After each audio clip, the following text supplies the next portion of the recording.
आज के सत्संग में हम लोग शामिल होने के लिए उसी बिंदु से शुरुआत करते हैं कि जहां अर्जुन विषादग्रस्त है।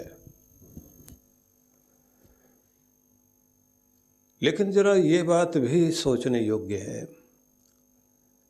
क्या उसे अपने पक्ष का और दूसरे पक्ष का पहले से पता नहीं था? अर्जुन को पहले से पता था कि कौन कौन लोग दुर्योधन के पक्ष में जाकर खड़े हो गए। वो ये भी जानता था कि हमारी शक्ति क्या है और कौन कौन लोग हमें साथ दे रहे हैं। लेकिन ये अद्भुत चीज है कि असमय का वैराग्य और असमय का मोह उसके मन में जागृत हुआ। क्या करेंगे युद्ध करके, क्या करेंगे सिंहासन लेकर, भिक्षा मांग करके जीवन बिता लेंगे, जंगल में जाके तप कर लेंगे।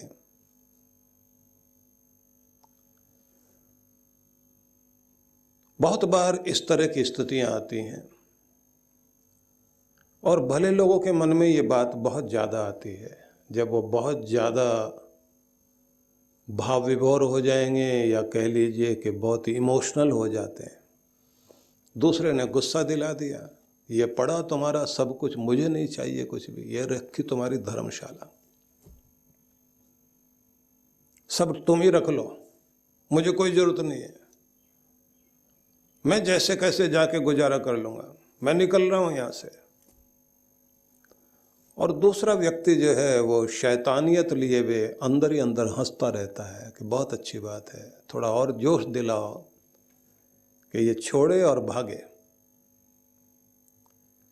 कितनी बार जोश में आके जो लिखना है लिख लो, मैं साइन करने को तैयार हूं। अगला आदमी जोश दिलाता है, झूठ बोल रहे हो, तुम कोई साइन वाइन करने वाले नहीं, हिम्मत है तो करके दिखाओ। और साइन कर लिए। अब दूसरा कहता मैं रख लूंगा इसको, अब वो कहता रखो, का फिर मत बोलना, बोले नहीं बोलूंगा, मैं जा रहा हूं। कैसे बोल रहे हो, फिर आ जाओगे, फिर ड्रामा करोगे। अब वो जोश जोश में निकल गया, जिसने साइन कराने थे करा लिए। ये भावुकता बहुत लोगों के जीवन में वो कुछ कर देती है। भावुकता में दे दिया कि भले लोग हैं। हिंदुस्तान पाकिस्तान के बंटवारे में भी यही सब हुआ था, आधे इधर रह जाएं, आधे उधर रह जाएं, वो भी ठीक रहें, ये भी ठीक रहें। ये भावुकता आज तक आपको रोज आप देखते हैं कि हमारे सैनिक, उनकी डेड बॉडी खून से सनी हुई आती है। भावुकता क्या क्या करती है। अच्छे लोगों के अंदर बड़ी भावुकता होती है। कृष्ण भगवान उस समय जो उपचार करते हैं, बड़ा अच्छा लगता है सुनने को, जब वो कहता है रक्त से सना हुआ सिंहासन नहीं चाहिए मुझे, अपनों को मार के मिलेगा क्या। मैं ये बात इसलिए कहना चाहता हूं क्योंकि गीता यहीं से शुरू होती है और बहुत सारे लोग ये कह देते हैं, और बड़े भारत के महान ज्ञानी और भारत देश को एक राजनीति में एक बड़ा स्थान देने वाले व्यक्ति, जिन्होंने बहुत बड़े निर्णय किए हिंदुस्तान के लिए, नाम लेना नहीं चाहता, उन्होंने कहा मैं कृष्ण भगवान के ये पहले वाले विचारों से सहमत नहीं हूं। अर्जुन अपनी जगह ठीक था। बड़ी विचित्र बातें लोग कह देते हैं, लेकिन जरा सोच के देखिए, यह थोड़ा उत्तेजक जरूर लग रहा है कि भले लोगों के पास ताकत होगी तो भले काम में लगाएंगे ताकत को, भले आदमियों के पास सिंहासन होगा तो धरती के अंदर धर्म फैलेगा, अच्छाई फैलेगी, सच्चाई फैलेगी, इंसानियत की रक्षा होगी। भले आदमी को अमीर होना चाहिए, सज्जनों के पास धन बहुत होना चाहिए, सज्जनों के पास पावर होनी चाहिए, सिंहासन अच्छे लोगों के पास होना चाहिए, संगठन अच्छे लोगों का बनना चाहिए, दुर्जनों का तो अपने आप बन जाएगा। भ्रष्ट लोग तो बहुत जल्दी इकट्ठे हो जाएंगे। बेईमान बहुत जल्दी इकट्ठे हो जाएंगे, बड़ा जल्दी संगठन बना लेंगे। ईमानदार लोगों को इकट्ठा होना पड़ेगा। बेईमानों की रक्षा करने के लिए सारे एक हो जाएंगे। ये ईमानदारों की रक्षा करने के लिए इकट्ठा होना पड़ेगा। बड़ा उत्तेजक है ये। इसलिए मैं शांति की बात करते हुए मैं खुद क्रांति में आ गया हूं। बोलना है, मेरा भी बोलने में बदल गया स्वर। यहां मुझे गुरु गोविंद सिंह महाराज के वो शब्द याद आते हैं कि जुल्म करना बहुत बड़ा गुनाह है, लेकिन जुल्म सहना उससे भी बड़ा बड़ा भारी गुनाह है। जुल्म करना और जुल्म होते हुए देखना और चुप रहना। इस दुनिया में बुराई इसलिए नहीं पनप रही है कि बुरे लोग बढ़ गए हैं, भले लोग बर्दाश्त कर रहे हैं, भले लोग निष्क्रिय हैं, भले लोगों के हाथ पांव नहीं चल पा रहे हैं, भले लोग तमाशा देख रहे हैं। इसलिए आप देख रहे हैं कि कोई भी घटना घट रही होगी, अब थोड़े से लोग बस इतना करेंगे, तमाशा देखते देखते वीडियो बना लेते हैं, बस इससे ज्यादा कुछ नहीं करते। तो गीता की तरफ चलते चलते मैं आपको यह बता देना चाहता हूं कि कृष्ण भगवान ने क्यों कहा युद्ध कर अर्जुन। इसलिए कहा कि सज्जन को भावुक नहीं होना है। आखिरी भारत का, दिल्ली का वो राजा पृथ्वीराज चौहान, वो क्या भावुकता थी। कहते हैं कि 17 बार उसने दूसरे को माफ किया, शाहबुद्दीन गौरी को, लेकिन जब गौरी को मौका मिला उसने एक बार भी माफ नहीं किया। आप अपनी भावुकता में माफ करते जाइए, बड़प्पन दिखाते जाइए। आपके इस बड़प्पन दिखाने के कारण क्या हुआ कि हिंदुस्तान का आखिरी राजा, जिसके द्वारा यहां वीरता का परचम लहराता था, खत्म हो गया। कौन आके बैठ गए फिर। बड़ा आदमी गलती भी छोटी नहीं करता, बहुत बड़ी करता है, ये बात ध्यान रखना, और उसका असर भी बहुत दूर तक जाता है। लम्हों ने खता की और सदियों ने सजा पाई। एक लम्हे की गलतियां न जाने कहां कहां तक सजा देती हैं। वो जयचंद जो दुश्मन से मिला जाकर और यहाँ की कमजोरियां बताई, वो मीर जाफर जिसने भारत को गुलाम करने में लालच अपने अंदर जगाया और बाद में भी पाया क्या, खुद की भी गर्दन काटी गई।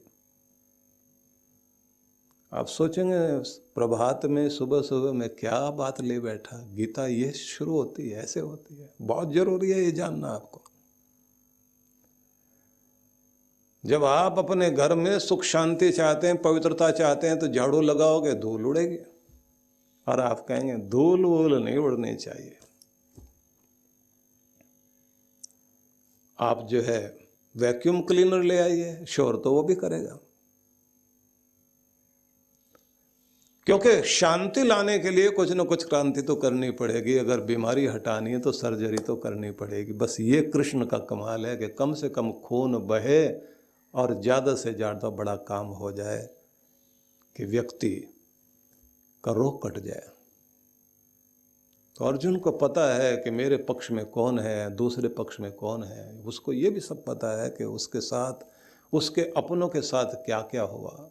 उसको ये भी पता है कि हस्तिनापुर के महल में मेरी माँ, विधवा माँ बैठी हुई है। दुर्योधन जहाँ रहता है, भीष्म जहाँ रहते, वहाँ कुंती बैठी हुई। मेरे पति यहाँ बैठा के गए थे मुझे, मैं यहीं रहूँगी।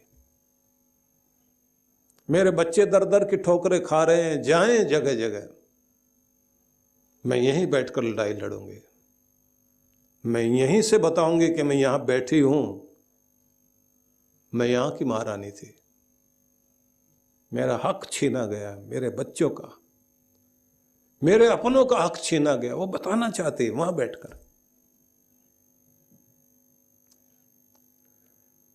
एक बड़ा दर्द है।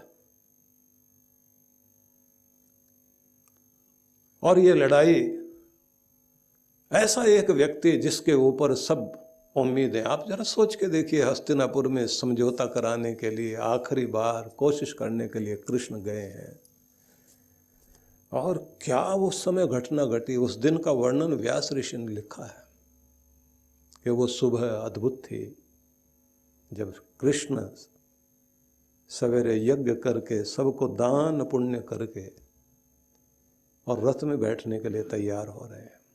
गौ पूजन किया उन्होंने, बड़ों को मान दिया और अपना सब संध्या वंदन यज्ञ आदि करने के बाद जैसे ही दान पुण्य किया, सबको प्रणाम कर लिया, रथ में बैठे। सब बड़ी आस से देख रहे हैं कि कुछ निर्णय निकलेगा, कृष्ण जा रहे हैं, दुर्बुद्धि दुर्योधन को समझा कर आएंगे, बात बन जाएगी।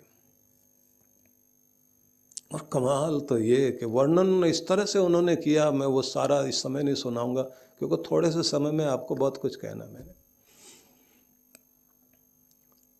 कि जब कृष्ण अपने रथ में बैठ कर के चले जा रहे हैं तो बीच बीच में उनको अलग अलग वनों से निकल कर के ऋषि लोग मिलते हैं, नगरवासी मिलते हैं, गांववासी मिलते हैं और कहते हैं एक बहुत बड़ा विपदा का बादल मंडराता हुआ दिखाई दे रहा है, कृष्ण आपसे ही आस है, समझा के आना, युद्ध टल जाए तो बहुत अच्छा। शांति शांति करने से शांति नहीं आती, शांति के लिए प्रबंध करना पड़ता है। शांति के लिए दूसरे को कैसे शांत होगा, सिर्फ मीठा खिलाने से सब शांत होंगे। राम जी शांति बांटते हैं, राम जी का नाम शांति देता है, लेकिन जरा सोचिए रावण क्या शांति शांति कहने से समझ गया था क्या? राम जी अहिंसा को बड़ा महत्व देते हैं, तो क्या रावण अहिंसा से समझ गया?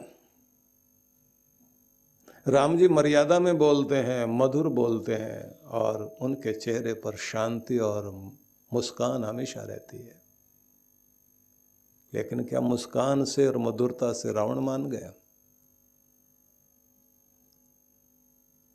उनको भी उठाना पड़ा हथियार। छीनता हो सत्व कोई तो त्याग तब से काम ले, ये पाप है, दिनकर ने लिखा है कुरुक्षेत्र में कि तुम्हारा कोई अधिकार छीन रहा हो, छीनता हो सत्व कोई तो त्याग तब से काम ले, ये पाप है, पुण्य है विच्छिन्न कर देना उसे, बढ़ रहा तेरी तरफ जो हाथ है। बस यही पुण्य है उस समय, तेरा अधिकार छीनने के लिए जो कोई हाथ उठ रहा है, तेरा, तेरे अपनों का, तेरी धरती का, तुम्हारा गौरव छीना जा रहा, तब तो हाथ आगे बढ़ाना पड़ेगा। तो कृष्ण भगवान ने आखिरी कोशिश की, गए, और कितनी कोशिश की। आखिर में युद्ध को टालने के लिए उन्होंने यहां तो कह दिया, दुर्योधन केवल मात्र 5 भाई हैं, एक एक गांव दे दो उनको, बस एक गांव। आप सोच रहे हैं कोई एक छोटा सा 200-400 लोग रहते हो जिस घर में कोई जंगल वंगल में पहाड़ में बसा हुआ गांव? नहीं, ऐसा नहीं है। एक तो ये मेरठ वाला जो एरिया है ये मांगा गया था, और ये जो हरिद्वार वाला एरिया ये मांगा गया था, ऐसे करके 5 थे। और वो भी कमाल का व्यक्ति है दुर्योधन। वो कहता है सुई के नोक के अग्रभाग के बराबर भी भूमि सुचैग्र नैव दास्यामि बिना युद्धेन केशवः। सुई के अग्रभाग के, सुई की नोक कह लीजिए, सुई की नोक के टिकाने से जितनी जमीन होती हो उतनी भी नहीं दूंगा, हिम्मत है लड़के लो, आओ ना लड़ो, ये बोल रहा है। और कृष्ण जब ये कहते हैं कि विनाश तुम्हारे सिर पर चढ़कर बोल रहा है दुर्योधन, तुम नहीं जानते तुम क्या करने वाले हो, कितना बड़ा विनाश होगा और किस तरह से मारे जाओगे और कैसे वंश का नाश होगा, तुम्हें नहीं पता। इतना सुनने के बाद इतना पागल सैनिकों को आदेश दिया कि गिरफ्तार करो इनको। इधर कृष्ण भगवान ने अपना रूप दिखाना शुरू किया, उधर भीष्म खड़े हो गए, इधर नारायणी सेना जो कृष्ण की थी वो सामने आ गई। और जब दुर्योधन ने देखा कि ये तो यहीं एक बड़ी समस्या खड़ी हो जाएगी, समझाने बुझाने पर सब शांत हुआ। कृष्ण भगवान वापिस आ रहे हैं और हस्तिनापुर के पास से कुंती के दर्शन होते हैं। पूछती हैं क्या हुआ, और वो भी बोल के नहीं, नजरों से पूछती हैं, अपनी भाव भंगिमा से पूछती हैं, कृष्ण बताओ क्या हुआ। अब कृष्ण भी जोश में आके ऐसे नहीं बोलते, मैंने बहुत कोशिश की, ये दुष्ट लोग हैं, माने नहीं, इनका विनाश होके रहेगा। गर्दन हिला दी एक बार में, बात नहीं बनी। मतलब आग में घी नहीं डाला, पेट्रोल नहीं डाला। लेकिन उस समय कुंती के मुंह से जो शब्द निकले थे अपने बेटों के लिए, कह देना उनसे कि जिस दिन के लिए क्षत्राणी अपने बच्चों को जन्म देती हैं, आज वो दिन आ गया। क्षत्राणी का बेटा अपने सामने होने वाले अन्याय को देखकर कभी चुप नहीं बैठ सकता, इसलिए सिंहासन पर बैठता है, सिंह के आसन पर, और सिंह के आसन पर बैठती है शेरा वाली माता। इसलिए वो दुर्गा है, सिंह वाहिनी है। किसी भी राजा को कहा जाता सिंहासन पर बैठिए, पराक्रम है शेर, उसके ऊपर बैठती है दुर्गा माता। शक्ति बैठती है पराक्रम के ऊपर। जो दुश्मनों को हिला देने की ताकत रखे। देखिए, अच्छे आदमी के पास 3 चीजें होती हैं। एक तो वो केयरिंग होता है, दूसरों की केयर करने वाला। दूसरी बात होती है शेयरिंग, बांटने वाला भी होता है। और तीसरी चीज होती है डेयरिंग, बड़ा हौसला, बड़ी बहादुरी। कहीं अगर अपने हौसले की जरूरत पड़ती है, शक्ति और प्रदर्शन की जरूरत पड़ती है, तो करता है। इसलिए श्री कृष्ण ने उस समय वो जो असमय का वैराग्य लेकर के बैठा था अर्जुन, उसके लिए जो शब्द प्रयोग किए, अनार्य जुष्टम, ये आर्यों का आचरण नहीं है, ये तो अनार्य लोगों का आचरण कर रहे हो तुम। ये कायरों का आचरण है, वीरों का आचरण नहीं है। एक कायर सारी फौज को मरवा देता है। नेपोलियन बोला करते थे, फ्रांस के अधिनायक, फ्रांस को नया रूप देने वाला महान योद्धा। वो ये कहता था कि कभी भेड़ बकरियों जैसी फौज के ऊपर नियंत्रण करने वाला और उनका नेता बनकर अगर शेर बैठ जाए तो भेड़ बकरियां नहीं रहती, शेर बन जाती है। और अगर शेरों के झुंड का नेतृत्व करने के लिए कोई भेड़ बकरी जैसे स्वभाव वाला बैठ जाए, नेतृत्व करने वाला, तो सब भेड़ बकरियां बन जाएंगे, शेर भी भेड़ बकरी। वही सिंहासन होता है, उस पर दूसरे लोग भी बैठे और उस पर शेर भी जाकर बैठे, तो देखो तो सही क्या फर्क पड़ता है। देखिए, विश्व विख्यात संत परम पूज्य श्री सुधांशु जी महाराज के पावन सानिध्य में गुरु पूर्णिमा महोत्सव कार्यक्रम रूपरेखा। शुक्रवार दिनांक 24 जून 2022, समय प्रातः 9:30 से दोपहर 12:30 तक। सत्संग, गुरु दर्शन, गुरु पाठ्य पूजन, सायं 5 से 7:30 तक सत्संग। कथा स्थल गणेश कला क्रीडा रंगमंच, नेहरू स्टेडियम के निकट, स्वारगेट बस स्टैंड, पुणे, महाराष्ट्र। आयोजक विश्व जागृति मिशन, पुणे मंडल। संपर्क सूत्र